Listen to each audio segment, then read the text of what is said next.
The drama did not even last a corner, and hometown hero Jake Wright was all but assured his second consecutive Sonoma win. The Northern Californian dominated the USMC Wounded Warrior GP for his fourth win of the Lionheart IndyCar Series presented by First Medical Equipment season, after his closest competition wrecked at the start. Wright qualified on pole but was expected to face pressure from Ryan Otis, a road course ace, and Dan Guerin, one of the fastest drivers in Lionheart. But as the green flag flew, the second and third place qualifiers suffered netcode contact and spun off the track at turn 2. Guerin was able to continue with minimal front wing damage, which his crew later fixed, but Ryan Otis didn't have that same luck as he slammed into the tire barrier and was the first car out in 32nd position. The contact set up a fierce battle for the remaining podium spots. Ultimately, James Krahula and Michael Goodman pulled through for the second and third spots, with Michael Gray closely behind in fourth. Points leader Andrew Kinsella was running second and trying to lap Frank Bieser and Joe Assert as the trio screamed down the drag strip towards the double apex turn 7.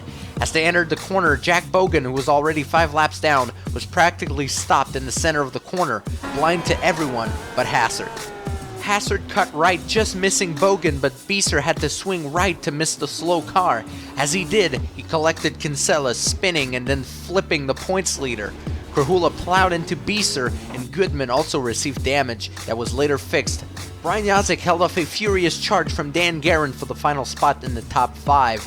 The finish gave No Name Racing 3 cars in those first 5 positions, including Wright and Krahula. Kinsella's series points lead fell to 26 over Wright. Guerin sits third, 34 back of the lead. Gray and Otis round out the top 5. Engineered to win, built to last. Nothing beats the feel of a true hydraulic braking system in the world of sim racing. HPP's hydraulic pedals and their accessories set the standard for simulation racing. For more information on HPP and the product they offer, visit hppsimulation.com. And for more on the Lionheart IndyCar Series, go to lionheartracingseries.com.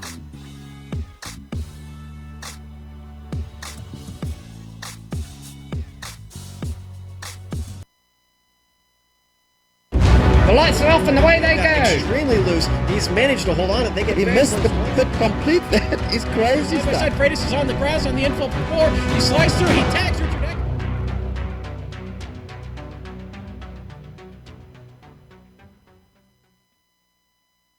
For these drivers, it isn't about the largest purse in Lionheart history, it's about keeping the memory of Dan Weldon alive.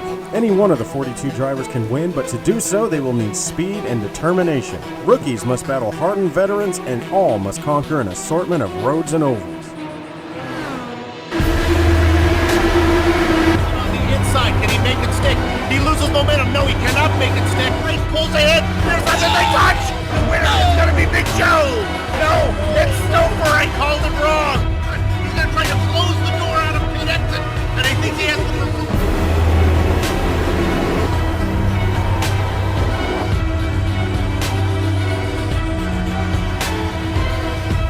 With the history of double-digit winners per season, the challenge will be harder than ever. Which one will ultimately be crowned Lionheart champion? You're watching the Lionheart IndyCar Series presented by First Medical Equipment, the premier American open-wheel championship on iRacing, exclusively on GSRC.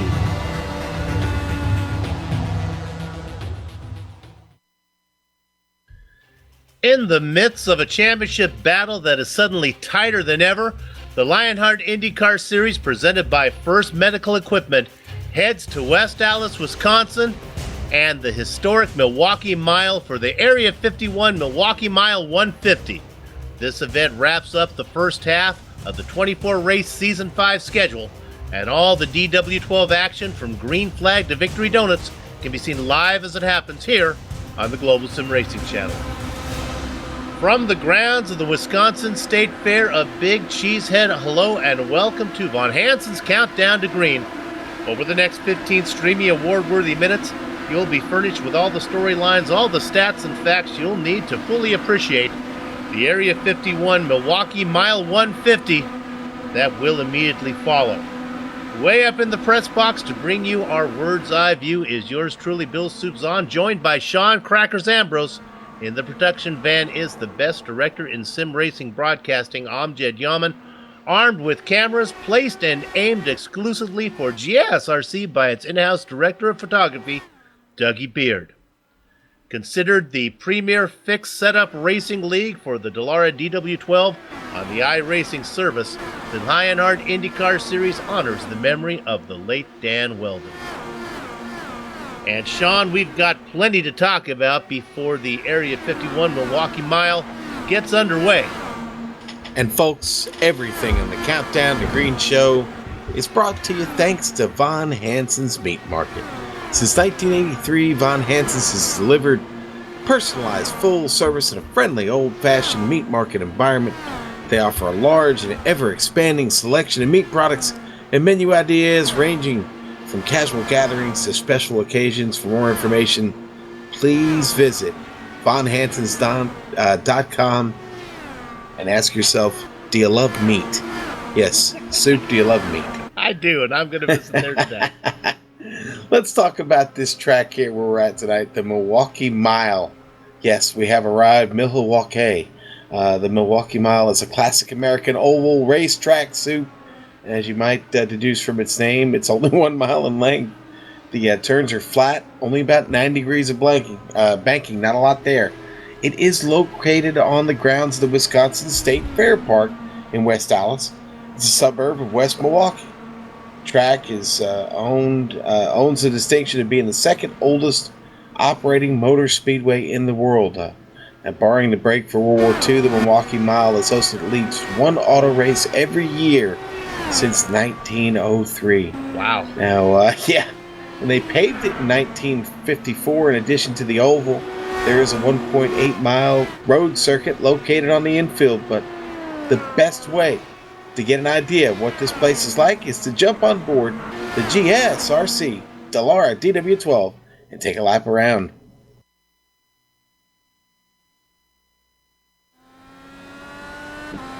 Hello everyone and welcome to the Global Sim Racing Channel. I'm Brian Yazek, taking you for a spin around the Milwaukee Mile in the DW12 IndyCar. Here we go. This legendary facility here up in the Midwest. Really bound to put on a good show. Here we go, down into turn 1, letting it float here along the bottom, letting it come back out. You can kind of kiss the rumble strips just a little bit. I wouldn't do that too much in this car. Wide entry here into turn 3. Let it float through the middle there, come right off there, try to split that seam. Back down the front straightaway. Same situation. Not going to be a whole lot of moving around on this facility. It's pretty much a one-groove track. Ride the bottom here, maybe come off a little straighter as the tires burn off. But for the most part, you're going to be hovering near those rumble strips at the bottom of the track. Really trying to, you almost have to drive this like a road course, a double apex to really get through it. Coming back down here across the line. That's going to complete our guide here around the Milwaukee Mile. I'm Brian Yazek. Enjoy the show.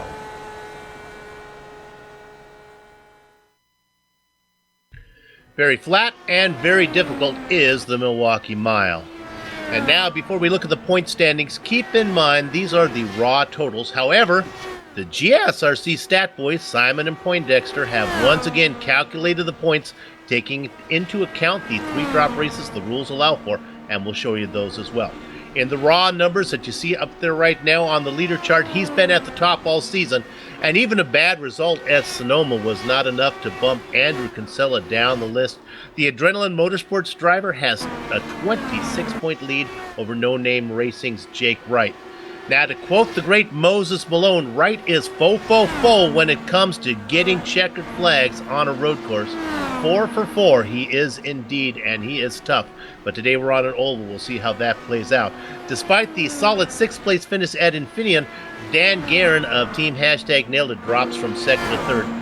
Not a lot of big moves on the chart, only a single position changes for most everyone. Blue Bayou Racing's Brandon Lincoln, though, moved up 2 spots to 4th thanks to a respectable 11th last round. But when we look at the standings, taking into account the 3 drop races, things look very different. Havoc-Catch Kinsella finds himself not in the lead, but rather in 3rd behind Wright and Guerin, with only 6 points separating the top 3 drivers. Now, Kinsella, whose perfect lap completion streak ended last round, is not here this afternoon. But His pocket points will ensure him 37 points get added to his total because his 0 today will be dropped, and his 37-point 9th place finish at Twin Ring Motegi will move from the drop column to the counted column. Team hashtag nailed it. Jonathan Gope fares a little better on this chart than the raw number chart, sitting 4th here compared to 7th there. The real thing has already dropped a pair of no-shows and a 9-point last place finish at Watkins Glen. To the team championship, Dragonfly Racing had a big day, at least by their standards, at Sonoma. Dustin, the Candyman Wardlow, Patrick, my mother was a tailor, and Ed King Tutwiler combined for 82 points, 4th on the day, and enough to jump them 2 places into 6th. The top 5 teams all held station. Blue Bayou is close to getting around Streamline Motorsports for 6th. Now, Sean, how about some of the other races? Soup, let's look at the rookie standings, because those are very important indeed. We've got a lot of rookies this year. Kinsella still sitting on top. Boy, Ryan Otis certainly stands to close that in this evening with Kinsella's absence. There, you got Mike Goodman there, 150 points back in 3rd. Scott Bolster in 4th. Dustin Wardlow hanging on to 5th. Travis Yeagliner 6th. James Paulson 7th. Collins 8th, and then you go all the way back to 13th. Brian Greenlee, still fairly new to the league and just got a few races under his belt. Back there, 458 points behind. Soup, you know, those points are so important, but really the one we're watching all season long, these very, very important manufacturer standings brought to you by First Medical Equipment. Toyota, 3 wins for Toyota, Soup. You know what? They're starting to pull away. Actually, I think they've got 4 wins. Chevrolet is starting to fall off pace just a bit. Mazda maybe looks to reel them in here over the next several races. We'll see. Ford, though, a distant 4th right now, and honestly under serious threat from Honda. They're in 5th, so Blue Oval looking over its shoulder now at the Honda power. Mercedes there in 6th, and Tesla still working on it, Soup. Still working on it down there in 7th, man. Some Everready in there, I think, or something. Little bunny marching around. Okay, go ahead. Yeah, maybe. Let's look at the Sim Money here. The money system we've got in play here this season. Now, this is simulated money, so, well, nobody's taking home a check, unfortunately. Not for the Sim Money system, but certainly cash and prizes here in the league. Jake Wright sits on top. Well, Jake winning on the road course last week gets the big winner's payout. That puts him up to 1st, Soup. Kinsella down in 2nd. James Skrahula with a good run sees some good prize money. In 3rd, Mike Ray. They're in 4th, the old racing kangaroo. Dan Guerin sits in 5th.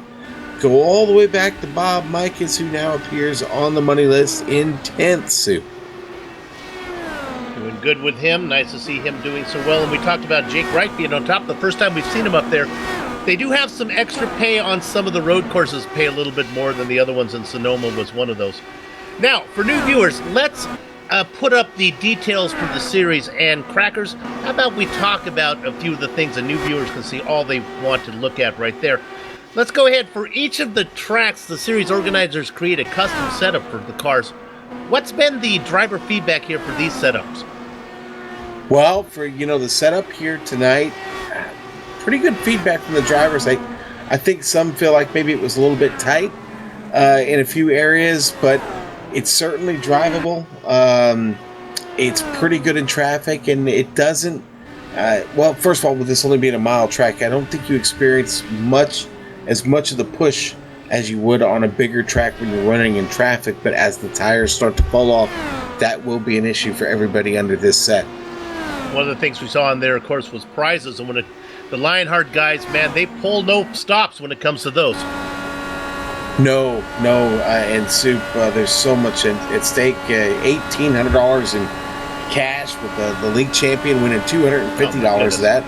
Plus a set of the HPP pedals valued at, just a little over $1,200. And total cash and prizes throughout the league, up and down the grid, over almost $3,500. I know they're giving away some books, some limited edition books, and customized prints, special prints that you can hang in your race cave. Lots at stake here in the Lionheart IndyCar Series. Now, the weather's controlled by the series organizers. What have they spun up for us today? Ah, yes. What have they spun up for us today? Well, what they've spun up is some clear conditions, Soup. 78 degrees outside. It's only about 86 degrees on track and very, very little wind, only about 2 miles an hour. A beautiful track, a beautiful day, fast racing in store. Now, let's do this. Let's go ahead and get down to the race specifics here, and let's bring up our race details. And what I want to talk about here, Sean, is to see all the things that are on there for new viewers can see what's in store. This is all, I think, going to come down to pit stops, where it says we're looking at 3 stops, I guess, but maybe more, maybe less, who knows? Yeah, expect this to be a 3-stop race. Don't think you're going to get any more out of the tank than about 45 laps on a max green flag run. Good luck making the tires hold up for that long, because as the tank lightens up and the tires start to fall off just a bit, it does begin to get a little tricky around here. The rear end wants to start and try and snap around on you, but I say between laps somewhere 15 to 45 for that first one, and it's a pretty large window, maybe 60 to 90 on the second one, and maybe somewhere just past lap 100 up to about 135 for that third and critical pit stop. That'll be the one that sets you up for the big win, hopefully. Okay, and as qualifying is just about done here, am I looking at the times on there? Let's go ahead and tell you, and when it is time to go racing, nothing beats the feel of a true hydraulic braking system from HPP Simulations, designed and manufactured in the USA on state-of-the-art CNC equipment. HPP hydraulic pedals and their accessories set the standard for simulating racing. For more information, please visit hppsimulation.com. And now, Sean, let's go ahead. Why don't we talk about the grid here? Let's do it, Sue. Well, let's do that, and then we'll do onboard cameras here. On the front row, Pierre Degla and Jake Wright. Yes, sir. Row 2, Jason Galvin, Chris Stouffer. Tony Schowen and Ryan Otis make up row 3. Aha. Row 4, Michael Goodman, Jonathan Goke. Brian Yasek and a newcomer, Adam Blocker, in 9 and 10. All right. Row 6, Patrick Taylor, Joe Branch. Bakers does a spot to George Anzaldo, haven't done that one in a while, and Dandy Dan Guerin in 14th. All right, and then you're going to go back to row 8. It's going to be Dustin Wardlow and Jack Bogan. Matthew Mercer and Brian, it's not easy being Greenlee. He said he's going to put Kermit on his car in 18th position. I don't think he's let you down, Soup. Row 10, going to be Ron Hacker and the Big Joe Show, Joe Hasser. Hidden Blackjack, George Adam, and the double duck spot, Ed King Tutwiler. All right, and then we're going to go from there, and let's see, we had Ed Tutwiler last. There we go, row 11, George Adams, Ed Tutwiler, row 11. Row 12 going to be Brandon Limpkeman making the race, coming all the way from Chicago in a vehicle, driving as quickly as he could, with Pete Edwins there in 24th. Michael Gray, the Racing Kangaroo, in the quarter-century mark. James Grahula way back in 26th. All right, Bob Mikas will start 27th, and Rory Collins will start 28th. James Paulison and Scott Bolster in the next row.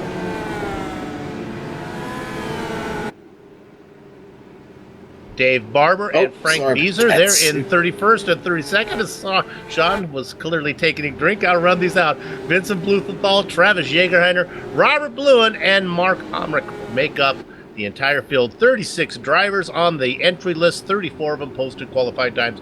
Onboard cameras quickly. And we're not going to have time to get those before we go green, so what we'll do is we'll get those first chance we get. We got 3 of them today, and we also have a highlighted driver that we're going to show you.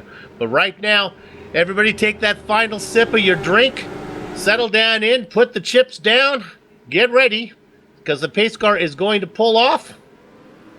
Gather up the chickens, take cover behind the cows, because the horses are out of the barn. Pierre Nightingale starts from the pole position, leading them down into the first corner. It is Jake Wright in second, Chris Stouffer and Jason Galvin. Ryan Otis rounds out the top 5. Boy, Pierre got a really nice break there to start the race. Still battling side by side here at the back of the field, Sue.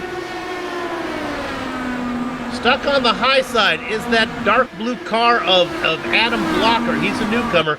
His name is really misleading. They should call him Adam Passer as he goes on the high side right now. Going on the low side is Joe Branch.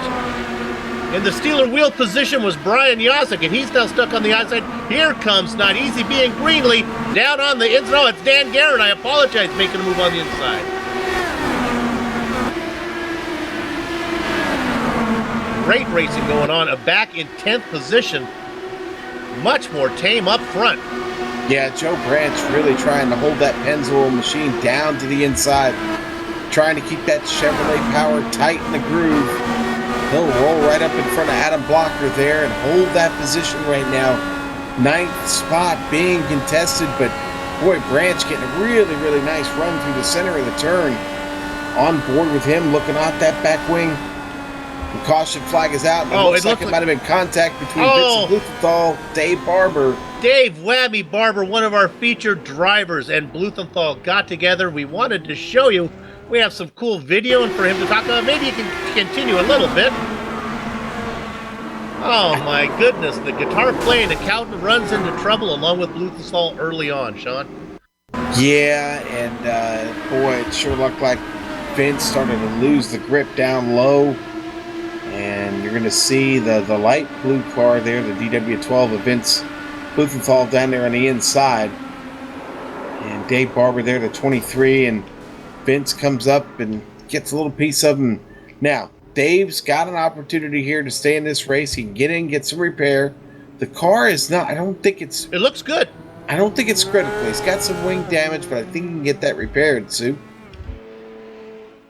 Maybe if we have a chance, maybe we can roll our special video here and talk about Davis. He's our highlighted driver. Yeah, you know what? Let's do that real quick. Let's take an opportunity to talk about Dave. Certainly one of the great guys here in the series, Soup, and we'd be remiss if we didn't talk about him. But look at him there, 31 starts for Dave in his career, and his first start was Atlanta back in... what was that? I can't see that. Season 3. There we go. I'm sorry. Best career start, 6th at Dover in Season 4, and his best finish, 6th at Kentucky in Season 5. He's a control chaos racer there. 29th in the raw points. 32nd in the simulated mud standings, but in the black by $20,000. Hey, you know what? Milwaukee is his home track with Barber Financial located just 10 minutes from the track. And the good news is, Soup, he got that rear wing repaired. Car actually looks pretty good now. We'll hope it handles. And of course, he is an accountant and a guitar player. So he's good with the tax, good on the X. Oh, I see what you did there. All right, I got you. The lights are off. We're going to be going green next time around. You know, my next door neighbor was the doctor told her she only had 6 months to live, so you know what she did? She went right out and married an accountant. She didn't live any longer. She just said it felt a lot longer. Wow. Okay. An old accountant. Rim shots are coming next week. Yes, they are. We're working on it, Soup. We're gonna get that. We're gonna get that worked out for you. No real reporting on pit stops. Just a few guys in the back came in, but all the leaders stayed out, Sean. Yeah, and one of the exciting drivers we were talking about there was actually Joe Branch in that Pennzoil DW12. Oh, the green's out, Soup. I'm sorry, I lost track. Here we go. And Pierre Nightingale, he's been leading all the way. He's out in front of Jake Wright. Wright looking to get his first win on an oval. Don't feel too sorry for him. He has 4 on road courses so far this season. Chris Stouffer in 3rd. Our Bakersfield boy out there in the familiar KGET machine. Jason Galvin running in 4th. And Ryan Otis, he's a rookie looking for his first win in the Lionheart Series. Has many wins in the other supporting series, but not one in the major one here in the Lionheart IndyCar Series. Racing out there in the HPP, that red and white machine. Oh, pass up front. Stouffer looking to go inside of Wright. Jake falls back. Moves Stouffer up to second. Jake gonna let him have it right here. Oh, now Galvin sneaking his way in there inside of Jake. Let's see if we can get which line seems to work. It looks like you duck in there. So far, it looks like the inside line can get a little bit of bite. Sean, you talked about the car getting a little sneaky when the gas gets light in the back. How's Milwaukee with the tires? Because there's not a lot of banking here, you're gonna get some fall off in these tires, especially if we stretch it out to that 45 laps.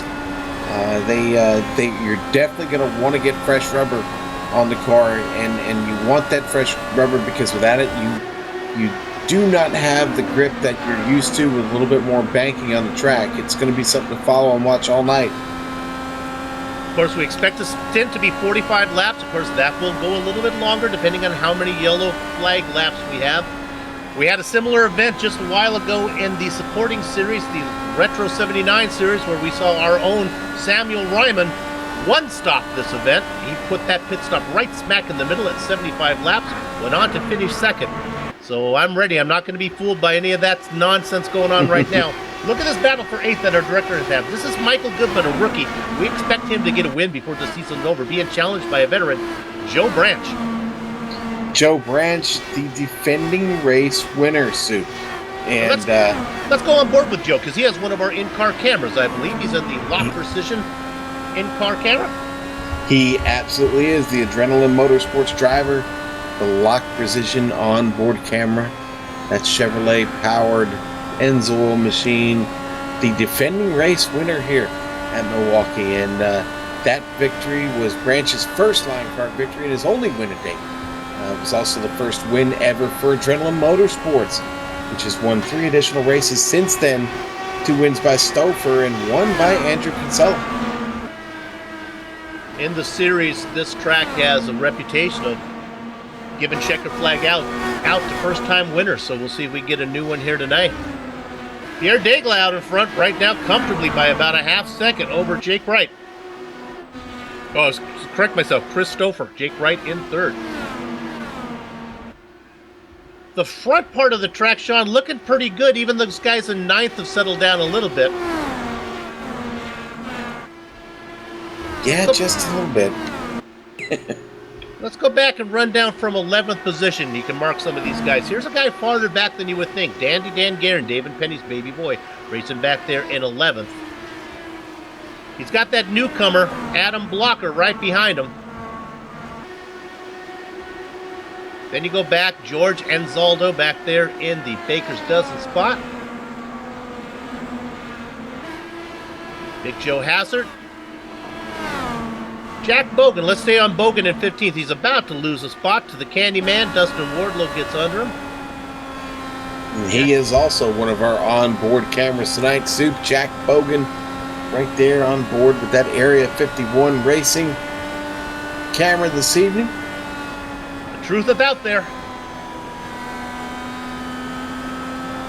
Area 51's, yeah. Is it really? They are still trying to get into the black. That team has been notoriously quite a reputation for breaking up and for damaging equipment. He's running in 16th right now. Here comes George Adams right behind him. See him peeking in there in 17th position. Nice little battle here with Adams, Mercer, and Hacker. Ron Hacker back there in 19th in that UECO machine. Kind of a white and light blue color, car number 21. Trying to see if he can get around Mercer in that Wrangler car. Well, Sean, this is what it's going to take here. These guys have decided. You had a practice race. You said it was a little bit messy. We're not seeing that right now. These guys are behaving. No, we're not. I think there were a lot of lessons learned last night in last night's practice race. It was a little rough. They had trouble keeping a run going, but right now we're seeing some great racing. And yes, it's a little bit line and stern around the track right now, but that's okay. They have settled into a racing groove, and that's what we want to see. We want to see green flag laps, people jockeying for position a little bit at a time, try and win this thing with good strategy and great pit stops. You know, there was another driver we haven't talked about. Staff Sergeant Goat, the real thing out there, Soup. Another one of our onboard cameras tonight. Jonathan Goat is currently in 7th. Soup. He started in 8th, but so far keeping it clean, and the team nailed it. Or I'm sorry, is that team nailed it? Yeah, team nailed it on board camera. Goke, he could be one of those guys that comes through and wins this race. So, not a bad starting position. I think it's really where you want to be in this race right now, is up to the front, not in the back, because it seems like last night that's where all the action was happening, is the rear of this field was collecting everything that it was happening in front of it. And this is not a very big track, and when they get sideways, boy, it can stack up real quick. Let's go way back to 27th position. How about racing way back? This is the Racing Kangaroo. He just got high-sided by James Paulson and Brandon Lincoln, so he loses 2 spots back to 27th. That's Rory Collins back there in that light blue machine looking to get around him. And these boys had better be careful, because it won't be too long until our leader starts coming up on them. Last car on the lead lap. We're right on board with Michael Gray right now. Robert Blumen back there racing in 34th spot. And we may have to see we may have to see our leader do a little work here, as Pierre Degla. He won't is be long. Yeah, Soup, it's not going to be long at all. Only a turn separates these guys. And that is going to happen on a 1 mile track when you're doing 22 to 21 second laps. And from what I've been watching, a lot of the passing is going on not so much from a successful pass, but as a failed attempt. We've seen this before, where the driver makes a stab at the car in front, doesn't make it, loses momentum, and then he ends up losing a spot. As we look at Stouffer, our second place driver right now. And, looking at our data here, Soup, I'm seeing we are past, about halfway past the laps that it takes to get a stint in. We said 45 being the max. They're working 29 laps on this stint here. Most everyone has stayed out on the track. There were a couple cars that are about half a dozen cars that pulled off and got pit service after that last caution. Let's drop back to 27th. This is kind of strange, but this is the best battle that I can find. This is Michael Gray and Rory Collins. Patrick, I don't know if we're going to stick with My Mother Was a Tailor. That might be a stretch in that nickname a bit. Are we reaching a little far? Yeah, a little. Maybe. A little wordy and a little far back in the musical tastes of people, I think. Good battle here now, actually developing. Bob Mikus making a run at Brian Greenlee. The Von Hansen's meet. DW12. Watch. Now there it is. He couldn't get it. And I almost thought that Krahula was going to take advantage of that one.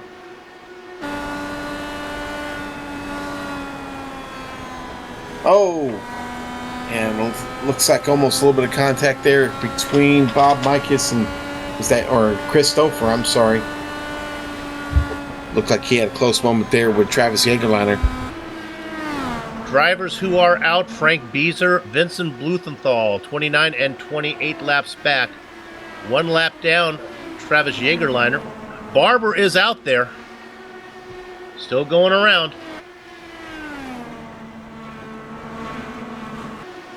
And in fact, is he our last car on the Dave Whammy Barber about to go a lap down as our leader's coming up on him.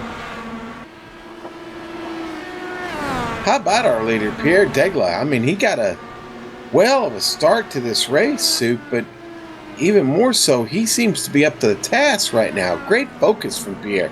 Still looking for that first win.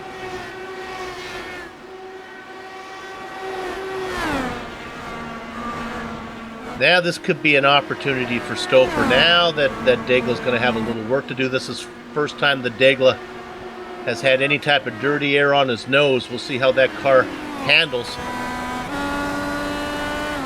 Look at that. And now the car, Degla's car, did not like it. Got in behind Barber. The car just went up towards the wall, and Stouffer just closed right up on him. Stouffer now with a run. Let's see if he forces the issue. Yeah, he does. He is. Oh! Degla not giving up as he's staying on the high side to try to get a run off of here. The two cars battle for the lead. I believe Stouffer's going to get credit with leading the lap. He is. Degla now with some momentum off of 2.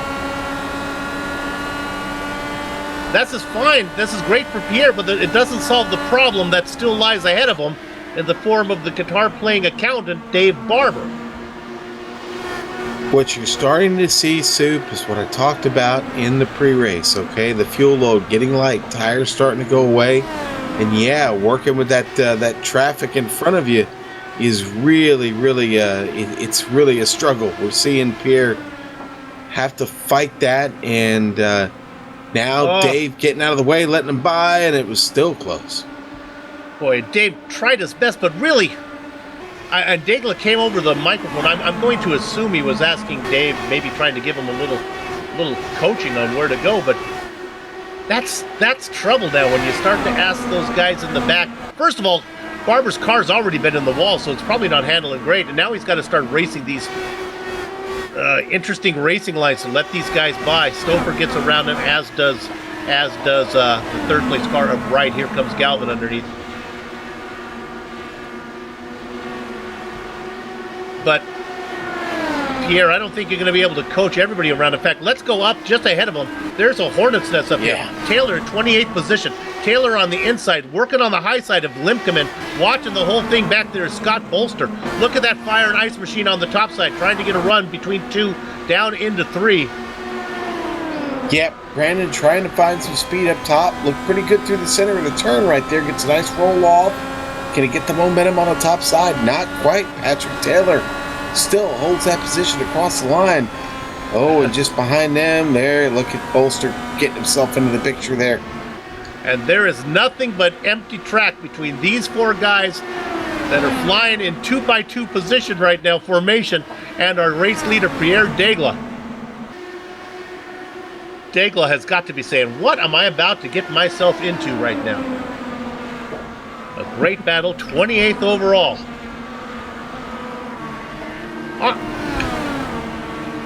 Galvin has moved around Jake Wright. Ryan Otis running back there. Pierre is coming in, Soup. That's the way to solve the problem. Come in. Now, it is lap 43 on this stint, but I think he could have gone a little while longer. I think that's a pretty smart move. Here we go. Monkey see, monkey do. Here they go. That's kind of a form of procrastination there, where he's just going to put off what he needed to get done till a little bit later, and maybe the problem will take care of itself as our second place driver comes in as well, and that's going to give the lead over to Wakey Bakersfield's own KGET, Jason Galvin. Dustin Wardlow, George Adams speeding into the pits there. I didn't mean speeding as in they're going to be penalized. I mean they're hustling off the track. Yes. Jake Wright hustling off the track into the pits. These drivers have stayed out. Galvin, Otis, Goke, Schowen, Goodman, Branch, Guerin, Blocker, all staying out at least one more time. Hoping for a yellow is what they are, but now here comes Galvin. He's got a little traffic in front of him. That's Amick. Galvin gets right up behind him. Lord knows Jason would like to have an easy time through pit lane. It has been his Achilles heel all season long. Entering and exiting, always exciting from Galvin. Otis, the new leader now. George Gonzalo in, Big Joe Hassard in. More trouble out there getting into pit road. Otis gets in clean. Looking back to see how some of the guys have fared out, Jake Wright has come out ahead of Degla. So when this all sorts around, I'm not sure if anybody is ahead of him and the caution is out. These guys who have stayed out may benefit. One of them being Big Joe Branch. Did Branch come in yet? I think he's the last to pit. I found it. It was James Paulson and Michael Gray getting caught up there, coming out of turn 4.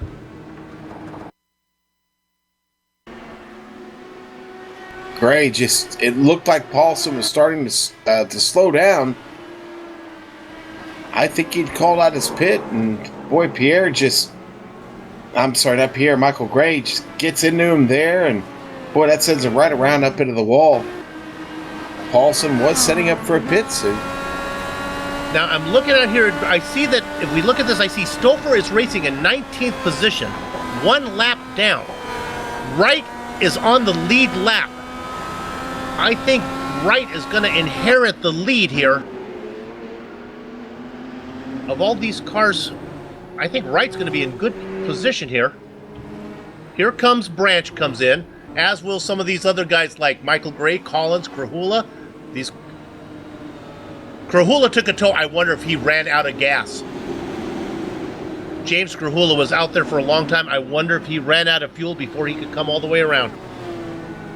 That is very, very possible, Sue. Yep. I was watching. When they got up behind the pace car, there was just no fuel and the car just wouldn't go. Waiting behind him was Big Joe Hazard as long as he could, but Joe had to go. What we're going to do right now is take a short break on the Global Sim Racing channel. We'll be back before we go green. Back in a few.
Presented by the First Medical Equipment, welcome back to the Global Sim Racing Channel's coverage of the Lionheart IndyCar Series Area 51, Milwaukee Mile 150. And now, what would be a Lionheart broadcast without the trivia question? And to get this one right, you'll need to know your pop culture, and you'll also need to know your racing history as well.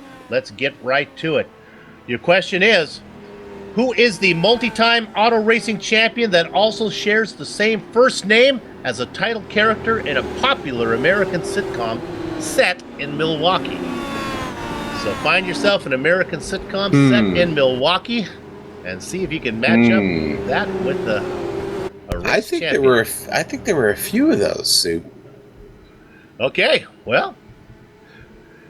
So, for instance, if your answer is Tom Slick, then you'd need to have a sitcom that had the name Tom in it that was based in Milwaukee. But right now, the pace car is in, and our attention goes to Jake Wright. Now, our leader is Jake Wright. Following by him is Pierre Degla. Those two drivers pitted early were able to pit and come out on the lead lap. They were the only two drivers to do that.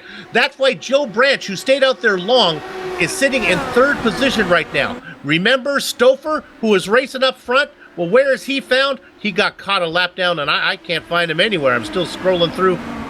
He's in 16th. Yes. So now there's a lot of people that are fuming. And boy, Sean, it doesn't look nearly as friendly as it did on the opening laps. It's a little busier out there right now. Yeah. The action is tense.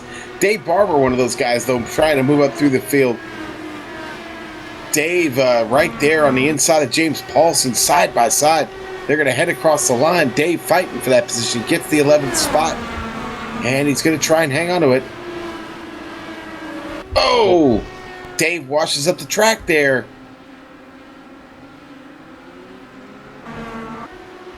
Ooh, that is some tight racing going on back there.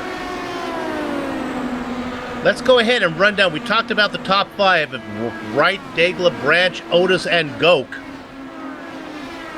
Let's go back to 6th position. This rookie, I'm telling you to keep an eye on him. Don't be fooled by his name, Blocker. He certainly knows how to get it past and running in 6th position. I saw him race in the Retro 79 series. He put on a great show there. In 7th position, Michael Goodman, another rookie that we think is due for a win. Coming out of the pits very slowly, Brandon Limkeman. Not sure what happened to him. He's racing in 33rd position. Let me run down that, finish out your top 10. Patrick Taylor, the Racing Kangaroo. Remember we saw Michael Gray way at the back not long ago? Well, he's up to 9th now. And Rory Collins, another driver. We were watching that. Collins was one of those drivers that was fighting in that pinata full of bees right ahead of Daigle that was about to go a lap down before the yellow came out. Well, things are looking good for him now as he's up into 10th. Well, Soup, Bob Mike is back here holding off a cast of characters right now. They're Jason Galvin moving quickly up through the field. Robert Bluen right there with him. They're side by side, trying to get up the road here to Bob Mikas. Bobby started back in, what was that, 27th, I think it was, Soup, and he finds himself here up in 12th. On board there, we're with Robert Bluen. You look back there at Mikas and Galvin. Galvin racing up front, one of those drivers that the yellow flag was not kind to as he gets caught a lap down. Now look at this.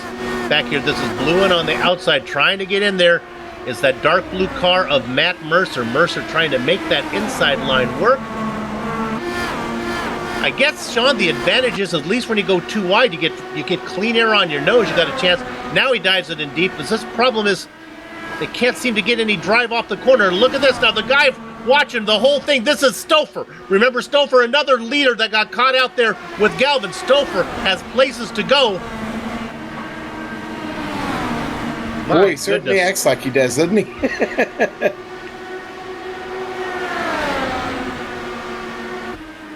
He's like the kid who got demoted to a slower reading group and is trying to show off of how much he can read. Put me back up in the purple group. I don't want to be down here in the green group. Well, Mercer certainly trying to make it interesting, but boy, he makes that charge and he gives it up, and the momentum he loses there. He starts to close on him a little bit again here, but boy, it doesn't seem to be enough. Now, Dan Guerin is just behind that, Soup.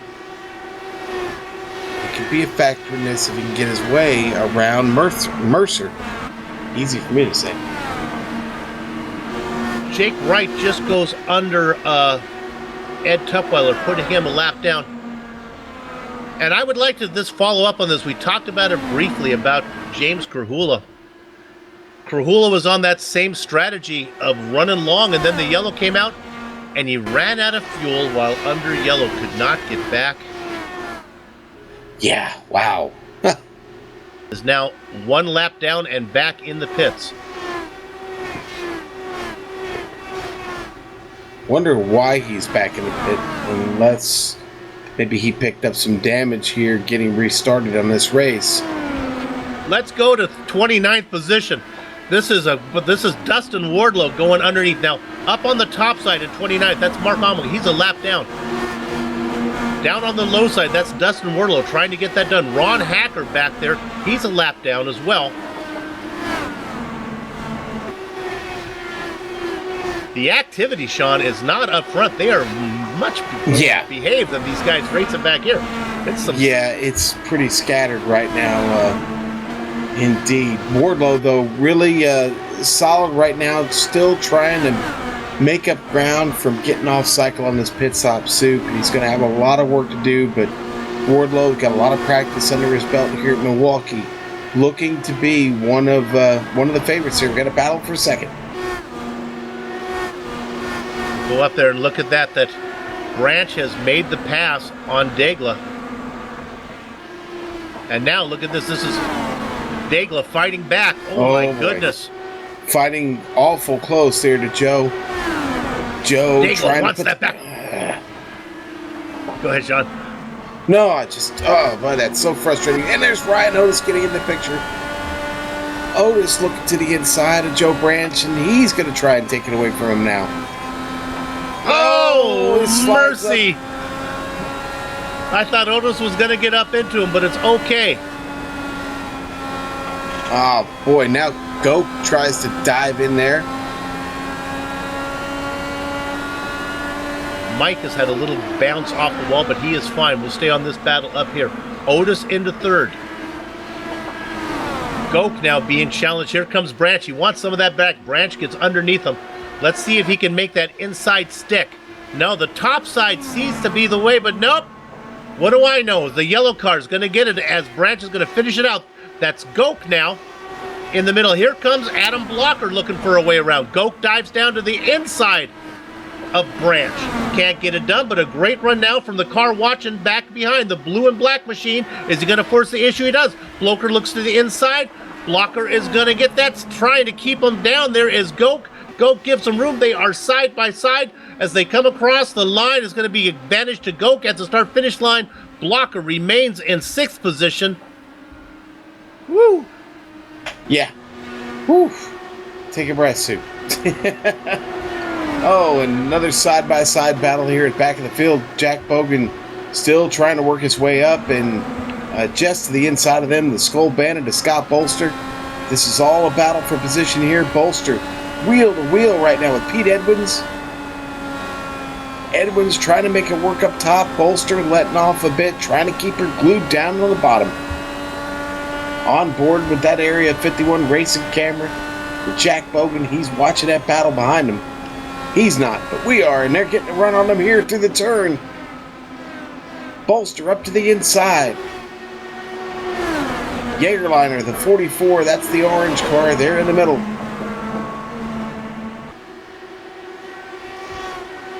And it won't be long. They got to get this sorted out. Jake Wright's going to be up on. This is real similar to what we saw last time, where Daigle decided to pull off before he had to deal with it, and then the yellow flag came out. These guys are only a little bit ahead of Jake Wright, who's coming as Krahula now ducks to the inside. Remember, Krahula not on the same lap with these guys, but nevertheless would like to stay ahead of Wright. Yeah, I would definitely like to stay ahead of Wright. In fact, I would think Krahula probably more than one lap down. Sure enough, he has 2 laps down. So Krahula now working underneath of Bogan. But here comes your leader back here now. Jake Wright, first up for him, Peter Edwards. He's going to make quick work of Edwards, I think, as he's down on the inside. But unfortunately, after he gets this done, it's going to be hard to find a line for him to take. Daigle running back in second. We know that Pierre's car doesn't work very well in dirty air. We'll see what Jake can do.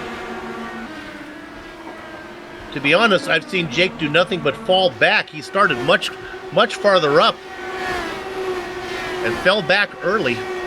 Qualified second, but ended up running 4th or 5th. Back up there now after the pit stops helped him. Wright trying to work around Jack Bogan right now. Bogan happy to be back on a course where they only turn left. Well, Sue, we're getting close. We are about 10 laps away from maxing out on this tank of fuel right now. So what we have is light DW12s tires that are, let's face it, maybe starting to melt off just a bit. Things are changing. The track is changing. The cars are changing. And the positions, they're going to continue to change. I think we're going to start to see some drivers opt to come on in, because we have long passed the halfway point of this race. Finally, Wright gets Bogan taken care of. My goodness, no, he doesn't. Bogan, a very tough car to get around right now. Now he falls a lap down. This is good news for Wright, because now he's got some clear track ahead of him. And honestly, it wasn't just Wright who's having trouble. Daigle's having a heck of a time getting around lap traffic. Racing in second. Otis in third. Branch in fourth. Goke in fifth. Boy, and Daigle was really the car to beat early on in this race, Soup, and just can't seem to gather it. Man, there was a really close moment by Jack Bogan coming out of turn 4. I don't know if it's worth going to the replay, that but was him and Pete Edmonds. Peter Edmonds got around him. Now Bogan.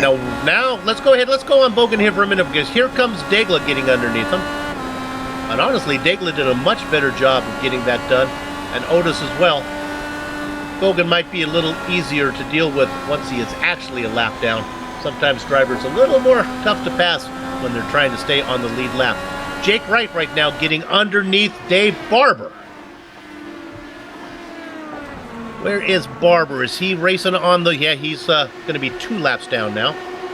Yeah, Dave just trying to salvage a decent run out of this race. He got behind the 8-ball quick. There's our leader, Jake Wright, weaving his way through this traffic soup. Not an easy task on this small track. He's got about a second lead on Daglin. Not often when we have a guy that's out in front is it exciting to watch him, but it's good to watch Jake negotiate these drivers. We've talked about it before. We'll mention it one more time. Still looking for his first oval win this season.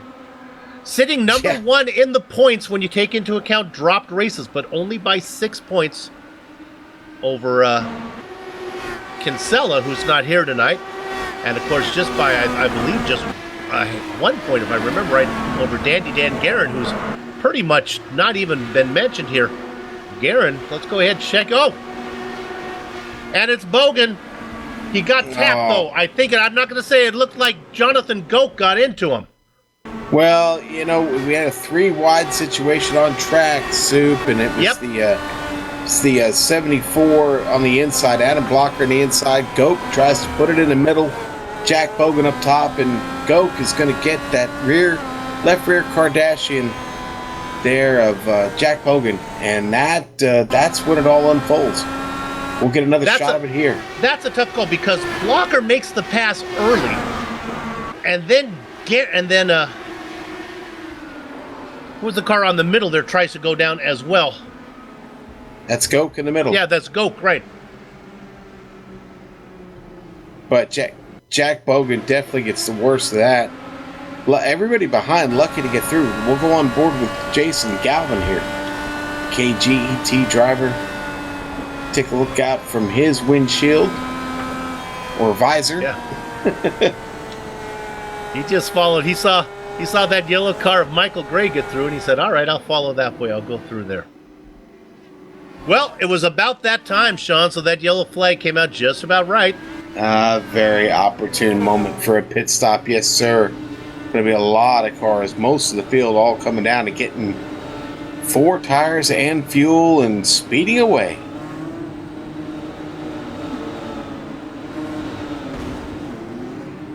We'll see who's out first. Could some of the drivers stay it out? I guess they could stay out, they will get a wave around, they'll get their lap back. Maybe Robert Bluent has a few more laps that he can go. Not many. No, not many. It's boy, by the time they get restarted, he'll have just a few laps of fuel left in the tank. Unless he's stashing. Honestly, maybe that was the first chance that the lap cars had to come in there, so they were back on the lead lap, but now the leaders will go by. So, here's some interesting information for Okay. you. Did you know, in the 2 previous starts at Milwaukee, Jake Wright has never finished lower than 3rd? Really? I did not know that. He was actually the runner-up to Joe Branch last season. So, done everything but won this race. Sits up there up front right now. Looking pretty good here. Well, right now we have some drivers that have a few more laps that they can go, maybe about 5 or 6 more. Dave Barber. Ed King Tutwiler can go for a while. James Krahula, he can go for quite a while, so he's going to get this wave around. Krahula only on a 24-lap stint. And that's why he coming in. Now, he's 1 lap down right now. He's going to get waved all the way around. He'll go to the back of the pack. Right now he's 1 lap and the entire thing around. So here he comes. This will be a legitimate 1 lap down as he comes around.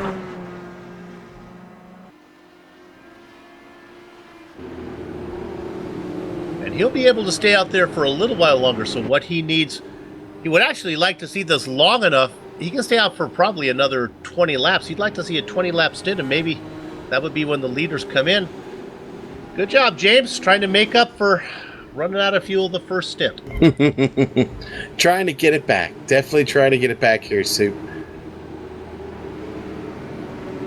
James, always one of those that's big on strategy. Little surprised that he got caught short on fuel, to be really honest with you. That's generally a mistake you don't see him make. Well, he would have been fine, but that dang yellow came out, and they wouldn't let him come in.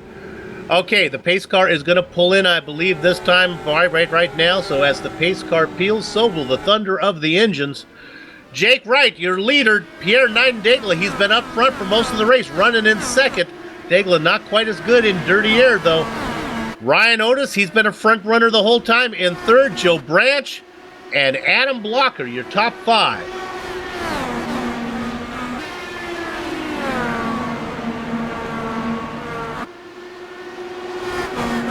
Good restart so far. We go back to 12. Oh, they're wrecking coming out of 4. Dave, oh man, Brandon Limpkeman, the car starts to come around. Right in front of Armrick, yeah. Yeah, oh boy, right in front of Almec is right. And Dave just got loose coming off the turn. In the center of the turn, really, is where it starts to break there, yeah. Almec, nowhere to go. That's going to be heavy damage for both of those DW12s, Super. Just follow up, wasn't it Brandon who made the effort to get to this race? Put in all that. It was, Soup. Yeah, the poor guy drove at breakneck speed in a rented car, and we won't mention the company because I think he exceeded a few speed limits all the way from Chicago to his home there in Wisconsin, and man, that's a tough break for Brandon. I really hate that. What we'll do right now on the Global Sim Racing channel, we'll take a short break because I don't think there's going to be a lot of pit stop activity going on right now. So let's take a break. We'll come back in a few, and we'll be back before we go green.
presented by First Medical Equipment. Welcome back to the Global Sim Racing Channel's coverage of the Lionheart IndyCar Series, Area 51, Milwaukee Mile 150. Quickly, we're getting close on the trivia question. We've had some people narrowing it down to Happy Days being a sitcom based in Milwaukee. That is true. And maybe you might want to think Happy Harvick would be your answer, but no. But you are getting closer, fans. You need a spin-off of Happy Days, and you'll be getting much closer to getting this one right. Ooh, a spin-off. A spin-off. We'll have more clues if you don't get it yet. Sean's got a good clue to help you. But right now, you don't need any clues to know who your leader is. It's the two-time champion, Jake Wright. He's out in front. Daigle right behind him. Daigle has not been able to do anything with him from that second position. It's all about track position here at Milwaukee. There's the green, right in first, Daigle in second. Otis now being challenged on the inside, but I don't think it's going to work from the yellow car and Joe Branch. Branch is going to have to surrender that position, or at least that attempt to get third position. Looking at the whole thing back there in that beautiful blue and black motorsports.com machine is Adam Blocker. Blocker showing the skill necessary to get it done here early in his stint here in the league. Next, rounding out your top five, Goke, Goodman, Galvin, the G-Men, Stouffer, and Patrick Taylor. I've mentioned Patrick's name a lot now. He had a nice run, qualified 11th, racing in 10th, very consistent.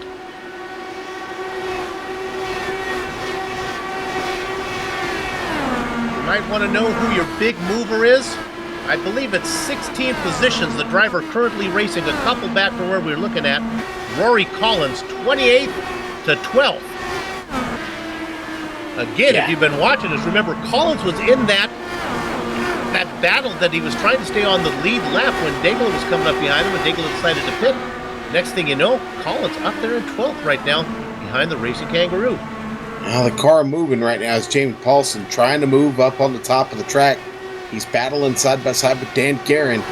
Guerin still trying to get himself up here in a battle for the top 10, and it's Paulson fighting right now up top. Guerin gonna let him have it. Now Guerin under attack from Tony Showen on the inside. Whoa!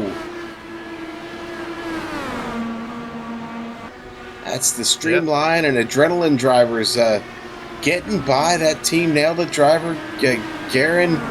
I don't know what's up with Guerin yet. Maybe he's being a little patient here, see. David Penny's baby boy does not seem to have it hooked up. The driver who does is Tony Showen on the inside now of James Paulson. The driver out in front, that is Bob Mikas in the Von Hansen meat machine.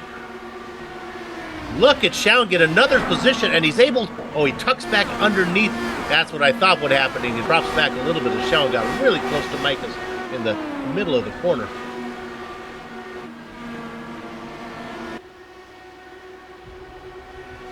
Looking at third position now as things are beginning to heat up here a bit. Looks like Joe Branch is trying to fend off Otis. Otis right up behind him. There's nowhere to go there, Ryan. Looking off the tail of that Pennzoil car. That's that locked precision onboard camera there with Joe. I may be colorblind, but I know if it's Pennzoil, it's got to be yellow. What was your first clue?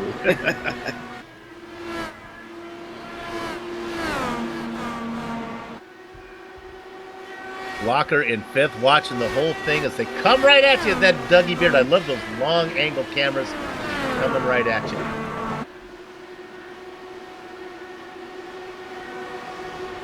We are picking them up and putting them down, Sean. Yeah, we've had a few yellows, but we are at the port now. 43 laps to go. One more stop for everybody. Yeah, I know, Soup. This race is running away from us in Saturday night outlaw fashion, if you will. It's a bit of a sprint. If you have ideas of anybody who you might think would try to make it without stopping again, I don't see anybody who could do it. Look at this battle here for 8th position. right now. This is Stouffer on the inside of Galvin. Remember, those are the two cars. This is a battle for. This is the two cars that were running up front and got caught out by that untimely yellow. They made that pit stop, got a lap down, and been working ever since to get back up there. And man, they will not give up the ghost. The California driver against the Indiana driver. Stouffer on the inside. Galvin gets the best of that one. Galvin not giving a whole lot of quarter right now. Now, there was one driver that just came in. It was Pete Edwards. I'm wondering here, with just 39 laps left to go, Soup, if we're going to start seeing some drivers decide to peel in early and get that fuel and tires now.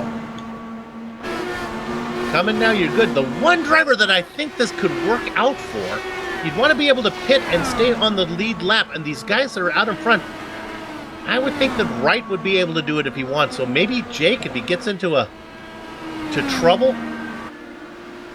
If you can pit and stay on the lead lap, then it's kind of road course rules. You want to pit as early as possible. If you pit and go a lap down, you want to stay out there as long as possible so you don't get an untimely yellow. Well, as we've seen already on a green flag pit stop this evening, it is tricky getting in here. This last stop going to be so critical if it's done under green.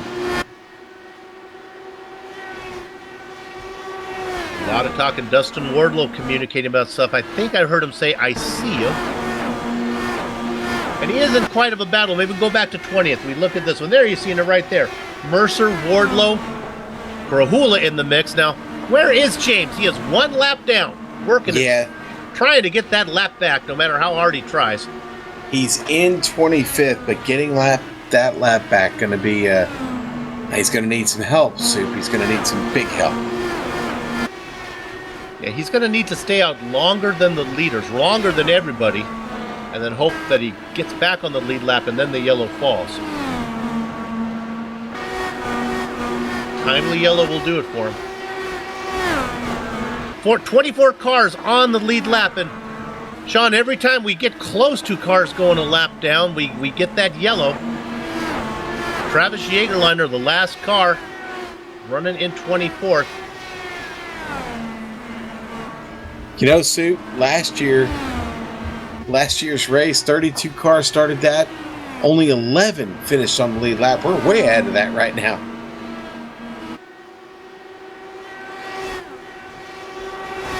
$33 laps to go. These cars are over halfway on the stint of tires. Jake Wright has been out there for 28 laps, and my goodness, 45 laps go by so fast, which is a stint. Jake Wright comes across, leading lap number 119. He's got almost a 2-second lead over Degla. Sean, I haven't seen passing at such a premium since maybe we were at Phoenix earlier on in the season. My goodness, it is hard for these guys to get around. It really is. It's hard to get a run at anybody, to be honest. We haven't seen a whole lot of those, and when we do, it's generally been, one of those moments where you kind of go, ooh, watch out. It's spread out. It's been clean. It's actually been really good. The racing's been great, but the passing opportunities, like you said, are at an absolute premium.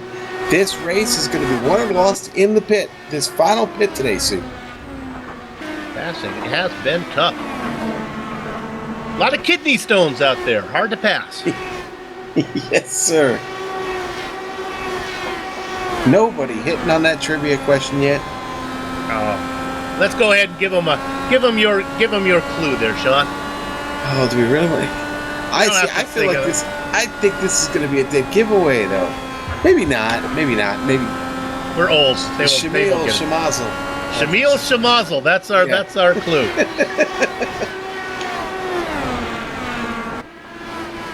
I just can't get that riff out of my head now. Sorry about that one.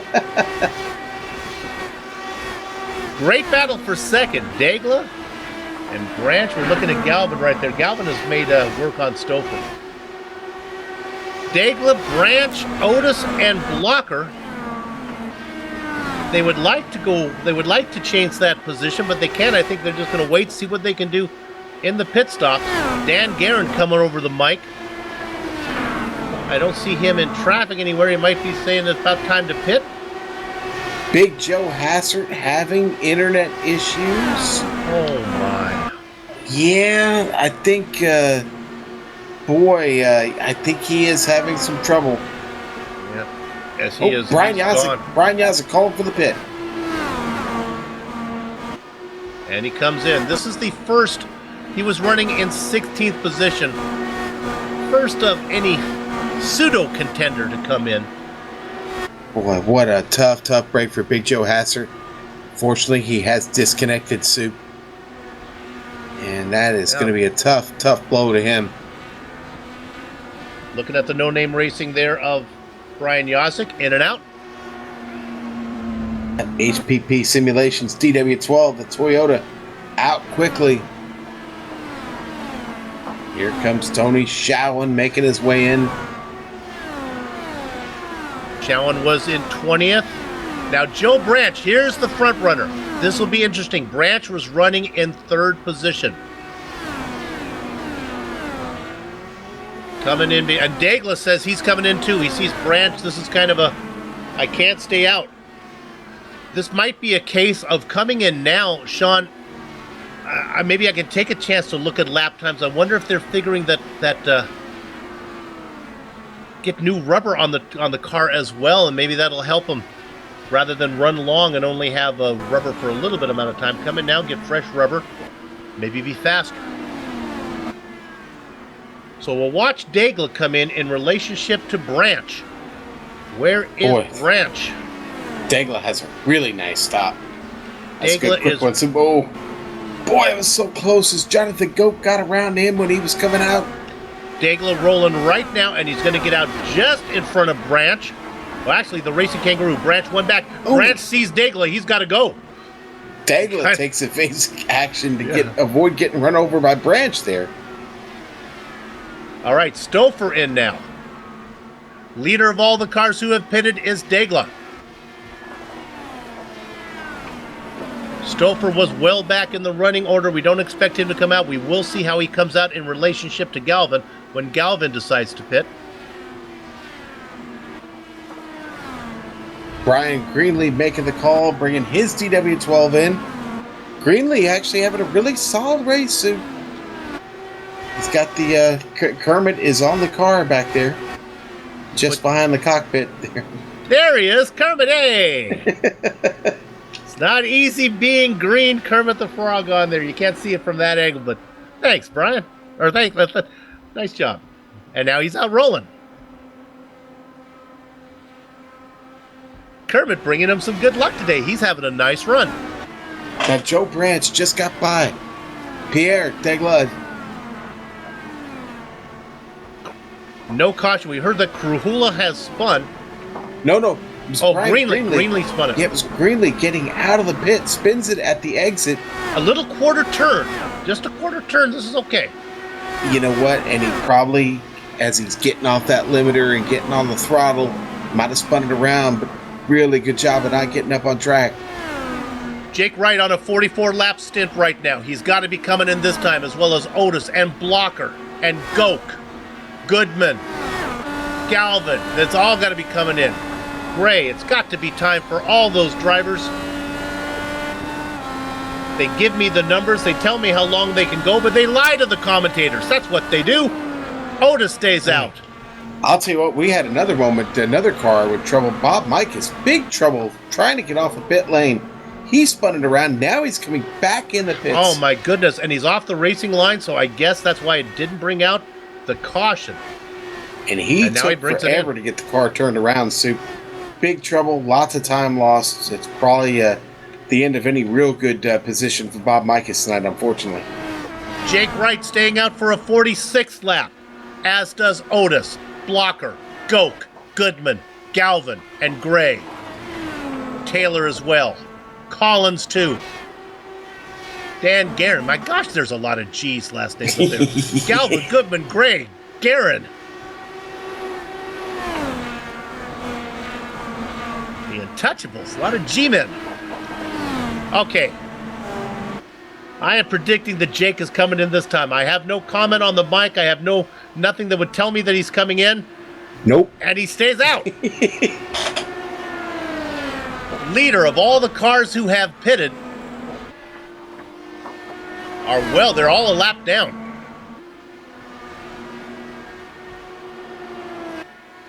I guess it would have to be Daigle. Yeah, Daigle is running in 13th position right now. Daigle Here comes and Jake Stouffer. Wright. Here comes Jake Wright. Jake Wright's in the pit. Otis stays out, working on his 49th lap. You know, if you can go 50 laps, you can break this down into a two-stopper, guys. Just telling you. All right. Otis coming in right now. Wright is out.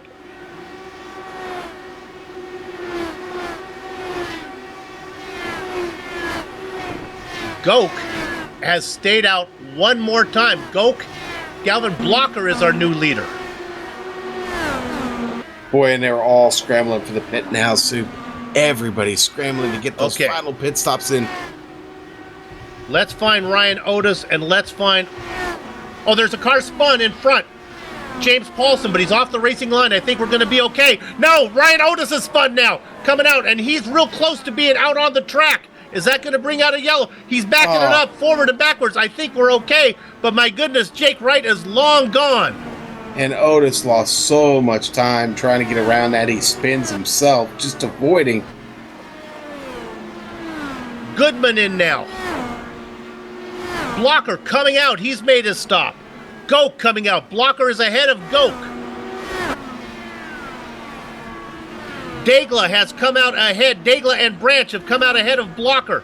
Daigle in third position overall. No, second position overall behind Wright. Wright with a 1.6 second lead. 9 laps to go. Boy, can Daigle get there? He's got 2 cars in between him there. Ron Hacker, Ed Tutwater are the only things that stand in the way. Does he have the speed? That's the question. He might have the speed. The question is, does he have the car if he were to get behind Wright to pass him? Daigle in second position. Branch in third. Blocker and Stouffer. Remember, Stouffer was up front. A nice battle for fourth. Let's look at that real quick.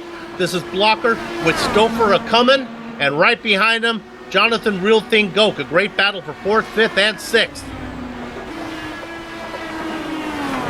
Jason Galvin running up front early. We continue to look at that battle. We don't need to go back to Galvin, but yeah, there's Galvin racing in 7th. You see him just in the back of the screen. Now we go up front to the battle for 6th. 7 laps to go. It is getting tense. We've got a bunch of drivers that are coming in just now for their stops. George Anzaldo, Robert Bluen, James Carula coming out of the pits now. Everybody's still cycling here, Soup, with just 5.5 laps left to go. 17 cars on the lead lap. Last car on the lead lap being, I believe, it might be Mercer, which would be 16 cars. Yeah, I think the 17th car has gone a lap down now. That would be Rory Collins. Jake Wright coming around. He has some lap track in front of him, but he has plenty of time to negotiate it. 4 laps to go. 4 miles to go. Wow. And about 80 seconds till this is done. Sean, it came on us so fast we didn't have time to boogie. Man, that's all right. We've been boogieing since the green flag dropped when this race started. Ah, man, can Jake Wright finally get a win here at Milwaukee? Battle for second. Daigle being challenged. No, I'm sorry, that's Daigle getting under Ron Hacker. Branch way back, cannot get it done. Branch now trying to duck underneath Hacker and get that second position. Meanwhile, Wright comes across the line, gets the signal. 3 to go, 2 to go. Working his way around 1 and 2 down the back straight now. He's got 3.3 seconds. The lap car of James Paulson ahead of him that he doesn't need to deal with if he doesn't want to. He's shown the white flag, and that does not mean surrender to Jake Wright. That means that Jake is just 2 corners away from picking up his first oval win of the season. Negotiating corner number 4. Give the Area 51 Milwaukee Mile 150 to Jake Wright. Boy, it's Stouffer. Oh, boy. A battle for 4th, and Adam Blocker gets it, and there are cars spinning. Dustin Wardlow, this is all after the start-finish line. Daigle gets 2nd, Branch, Blocker, Goke, Stouffer, Galvin, Gray. Man, and Goke just gets by Stouffer out of 4 to take that 5th position in a top 5 run. Wow, what a race there, team. Looking at Goodman that hit a lapped car on the last lap. Wow. Boy, that ends a really good race for Goodman. He's going to wind up, I think, finishing 11th. That was Dave Barber who spun it on the very last corner. Goodman loses the position to, I guess, Michael Gray. So he drops a few spots. Woo! Well, the Lionheart series never fails to provide an exciting show. And now, while the racing is done here in Milwaukee, our broadcast certainly is not, as we're going to step away for a minute. But we will be back in just a few minutes for the launch into the Lock Precision post-race show, where we'll run down the entire order, talk to some of the drivers, and of course, before we close up shop, see if anyone got the answer to our Shamil Shamazel trivia question. Soup and Crackers, back in a few.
Welcome back to the Milwaukee Mile as we launch into the Lock Precision post-race show. Soup and Crackers here to review the Area 51 Milwaukee Mile 150 that you just saw here on the Global Sim Racing channel.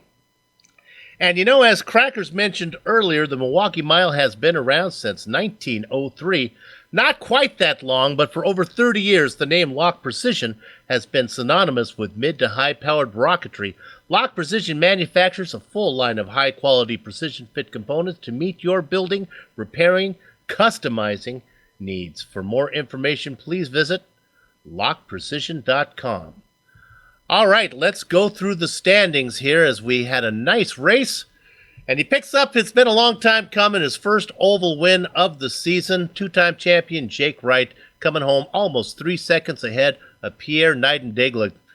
Degla was up front the whole race, just wasn't fast enough to pick up this win. Joe Branch, newcomer Adam Blocker, and Jonathan Real Think Goke round out your top five.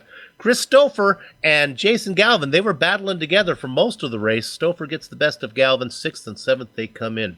The Racing Kangaroo, Michael Gray, coming home in 8th. Dandy Dan Guerin, not his 9th, still a respectable 9th position to the driver who was up near the front in the point standings. And then a good run from Tony Schowen in 10th. Sean? And that Racing Kangaroo, Michael Gray, he is the Iron Man right now this season with the most laps completed, Soup, after completing this one. So hats off to him. In 11th, it's going to be Michael Goodman. Brian Yazek is going to finish 12th tonight. Just wasn't there. Ryan Otis, some tough luck for him. He'll finish 13th. Patrick Taylor, 14th. Matthew Mercer, 15th tonight. Dustin Wardlow battled hard, but he is going to be the first car a lap down. And Dustin, 16th. Rory Collins, 17th. 18th going to go to Brian Greenlee. James Krahula, 19th tonight. And James Paulson rounding out the top 20. And just to touch on a little bit more of Michael Gray, he's also not only our Ironman leader in the series, he's tonight's Hard Chargers. He went up 17 positions, 25th to 8th. Hidden Blackjack, it is Travis Jagerliner. The double duck spot goes to Peter Edwins. Ron Hacker and George Anzaldo go 23rd and 24th. The quarter century mark goes to Ed King Tutwiler. Scott Bolster right behind him. Robert Bluen and Bob Mankus are the next two. 29th and 30th, Dave Whammy Barber and Big Joe Hassard, who had internet problems. Sean? All right, I'm going to get the rest of these, Soup. I'm not going to let you down this time. I'm going to get the end of the field here. Mark Almick, 31st. 32nd, go to Brandon Limpkeman. Brandon, I'm sorry. From the bottom of my heart, I'm sorry you drove all that way and you had to settle for 32nd. 33rd, going to go to Jack Bogan. George Adams, 34th. 35th, Vincent Blumenthal. And things never really got started for him, unfortunately. And Frank Beezer, he had trouble early and disconnected. And Frank, 36th tonight, Soup. You have caught up with our, I'm sure, very excited winner, Jake Wright. Jake, congratulations, the first oval win of the season. Man, looked like passing was tough out there today. It was. This race win feels amazing. It's the first time I've been able to win on an oval in a while. They always feel great. And passing was very hard tonight, so once I had the clean air, it made everything a lot easier. Well, you have clean air for a while until you run up onto the back of traffic. Any close calls out there?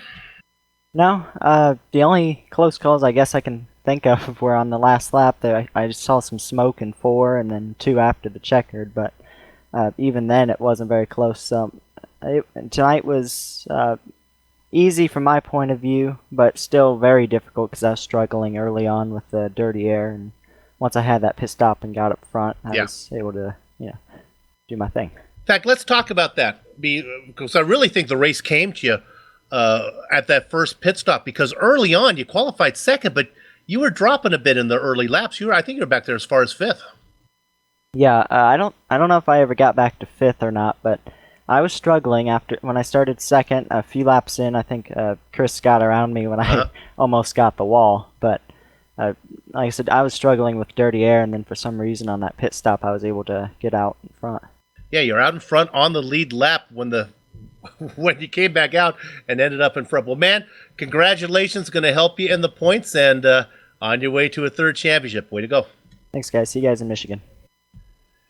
Jake Wright, our winner tonight. Sean is going to be able to talk to our second place driver, and that is Pierre Niedendegla. Pierre, boy, I'll tell you what, you spent a lot of time up front early on. Jake comes away with a win, but man, you've got to be absolutely excited with the second place finish tonight. This has been a favorite of yours, this track here at the Milwaukee Mile. Oh yeah, absolutely love Milwaukee, and there's no one in this league I would rather lose to than Jake. I mean, he's my teammate, he's my buddy. I'm proud of his win, and I'm proud of his second place finish tonight. Soup, did you notice Pierre almost had it sounded like the proper pronunciation of Milwaukee. Would you say that again, Pierre? Milwaukee? No, okay. It almost sounded like Milwaukee, but that's good.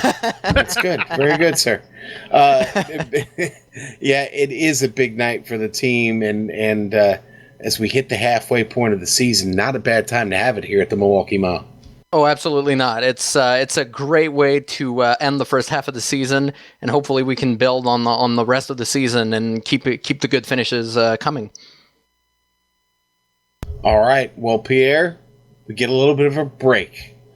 Yes. What are you going to be? What's priority number one for Pierre during the break? Well, we have Mid-Ohio tomorrow in the Retro Series. That's going to be here on the Global Sim Racing channel. So that's one thing we have to do before the break. But after that, going to hang out with the guys at Iowa for the real IndyCar race. So it's going to be fun to see all these guys we race with each week and be able to grab a beer, grab some good food, some good Von Anson's meat, and it's going to be a lot of fun. I bet Bobby Mikis is going to be bringing the meat for sure. Oh yeah, he is. Yeah, he better be. He better be because we're all waiting for him.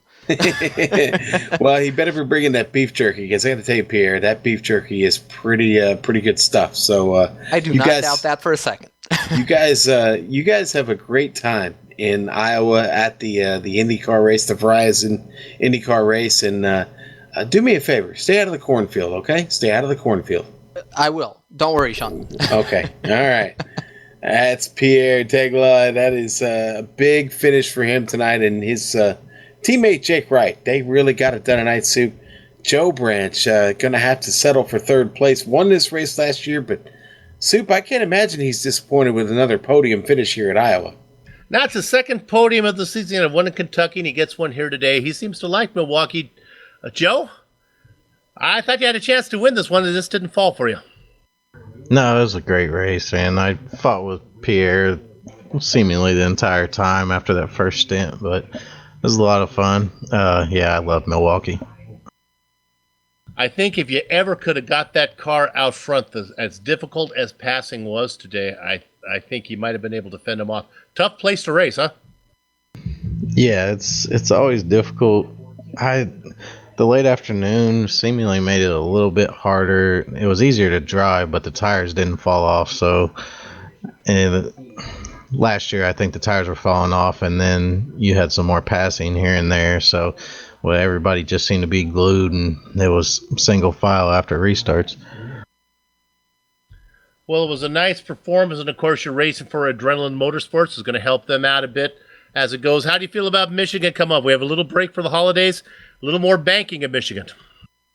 Yeah, Michigan's always a wild card. Never know what'll happen. Yeah. Like you said, shout out to the Adrenaline guys.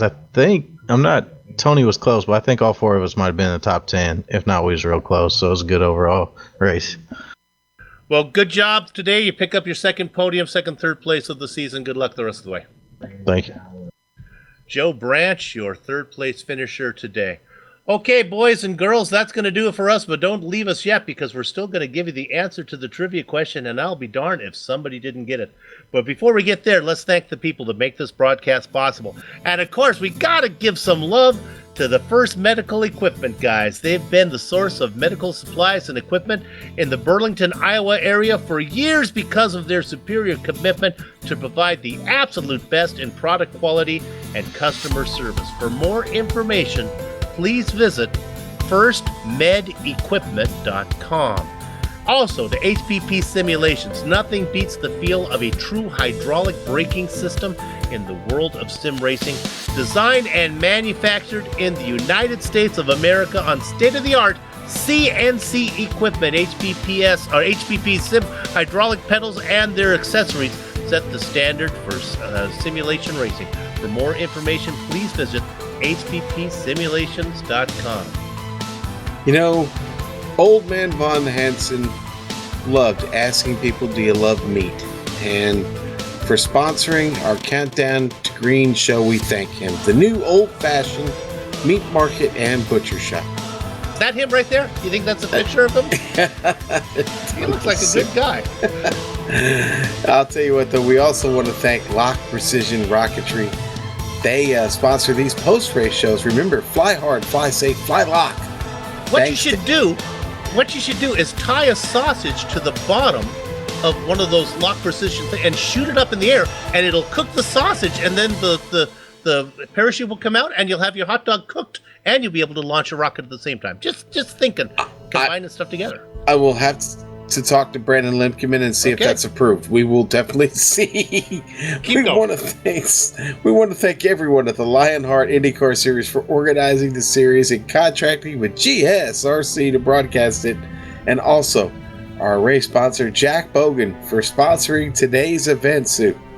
Thanks to the companies, equipment, and software that you see on the screen right now that we use on our broadcast. The original music you heard on today's broadcast is thanks to Eric Eckelm and Casey Lalonde. See the screen for how to contact each of them. All right, and the Lionheart IndyCar Series will return in 3 weeks, July 19th, for the HPP Simulation 200 from Michigan Speedway. GSRC will be there, and we hope you join us. If you'd like to find out more about the Global Sim Racing Channel, guess what? Your best bet is to go right there to globalsimracingchannel.com. You'll get us right there at our beautiful website. We're also on Twitter at GSR Channel and Facebook. Type in Global Sim Racing Channel, all one word. Channel's got 2 N's in it. You'll find us. We'll pop right up. And now, as promised, the answer to the trivia question, and we did get one. We had to nurse you along a little bit, but we got there. Who is the multi-time auto racing champion that also shares the same first name as the title character in a popular American sitcom set in Milwaukee? Sean, what's up? Well, you know, I'm going to give George Gibbs a little bit of credit, but it's going to go to Martin Miller with the answer, the correct answer being the great Shirley Muldowney. Cha-cha is your answer, Sue. And there you see the sitcom, of course, based in Milwaukee, the Happy Days spinoff, Laverne and Shirley Muldowney. There you have it. You know, we make you work for him here. Thanks for playing. Your gifts are in the mail. Finally, on behalf of the man whose voice is this heard, Shot Crackers, Ambrose, our director, Amjad Yaman, and our camera artist, Dougie Beard, we'd like to thank you all for watching. With that said, we're off to have fun storming the castle. So for those of you who are listening and watching, race clean, race hard, and we'll see you on the track.